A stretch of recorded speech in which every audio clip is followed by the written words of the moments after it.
I just want to apologize for the stuffy nose. I'm getting over a cold, but I do want to talk about the Galaxy S10 because the Galaxy S9 and the S9 Plus didn't have a good year in 2018. In fact, Samsung did not sell a lot of them. In fact, they didn't sell a lot of smartphones, at least in the luxury market, until the Galaxy Note 9, which is a beautiful device. This year, Samsung really needs to set itself apart from the competition because let's face it, there's not a lot of reason to upgrade from the Galaxy S7 or even the Galaxy S8 to the Galaxy S9. The hardware features, the design, they're all small incremental updates. So what is the Galaxy S10 gonna look like? What is it gonna feel like? Well, based on the leaks we've been looking at so far, it's gonna come in 3, possibly 4 variants. 3 different sizes, small, medium, and big. I like this because if you think about it, the small and big version of the iPhone XS or even the Pixel 3, the small is a little too small and the big's a little too big, at least for me. I want something in the middle, so I'm glad Samsung is giving us that variety. They're also gonna be bringing tons of different colors, but this has been done before. It's not really setting itself apart from everybody else. So again, playing catch up. They're also bringing in a new style of notch, the Infinity O notch, or Infinity O cutout, whatever you want to call it. At the end of the day, this is just a misplaced notch. They're placing it on the top right of the screen. It's still gonna be there, it's still gonna be an eyesore. Whether this is better than a notch that's in the middle of the display is hard to say until we actually see the software. But based on just common sense, it might not be the best idea.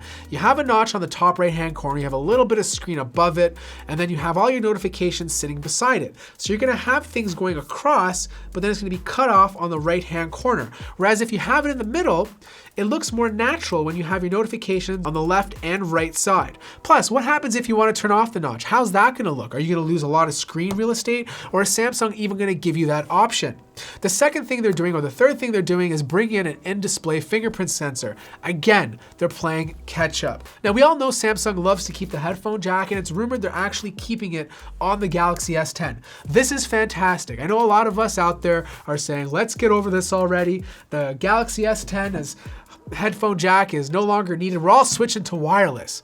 But come on, there's a lot of audiophiles out there who love good sound. In fact, I think this would be the perfect time for Samsung to put a 32-bit DAC in their phone because not only are they keeping the headphone jack, they're providing the power to really move good audio. Software, this has been the biggest pain point for Samsung. Let's face it, Samsung's experience hasn't been the greatest. It's gotten better over the years. They've reduced some of the clutter, they've made it a little bit more aggressive, but at the end of the day, it's still too clunky compared to some of the smartphones we love. We love the UI of the Pixel 3, we love the UI of the OnePlus 6, we love the UI of some of these other smartphone manufacturers, even like Sony, who are just making it nice and clean and simple to use. And we appreciate the speed that goes along with it. Now, when it comes to the camera, it's rumored that they're doing 3 lenses or 4 lenses. Again, Samsung is playing catch up. This is not new.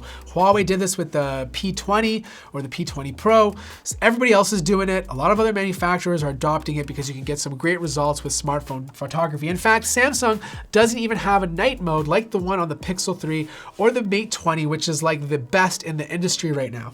Now, my guess is they're gonna bring that feature to the Galaxy S10 to bring it up to speed again. If they're gonna set themselves apart from the competition, I think the best place to do that is with the camera. If they can find some way to make their computational photography, their lenses and software act in a way that improves the photo better than everybody else, then I think they have a fighting chance. Because at the end of the day, most, not all, most people want the best camera possible in their smartphones. Because for a lot of people, this is their mirrorless camera. This is their DSLR. And then there's battery life. It just hasn't been the best on Samsung devices. The S9, the S9 Plus don't have great battery life. In fact, it wasn't until the Galaxy Note 9 did we actually see good battery life. And even still, the Note 9 will get me through the entire day, maybe a little bit into the next. But for a 4,000 milliamp battery, it just doesn't compare to other devices. Even the OnePlus 6T with its 3,700 milliamp battery gets me more battery life. The Mate 20 Pro, 4,200 milliamps, gets me through almost 2 days of use before needing to charge.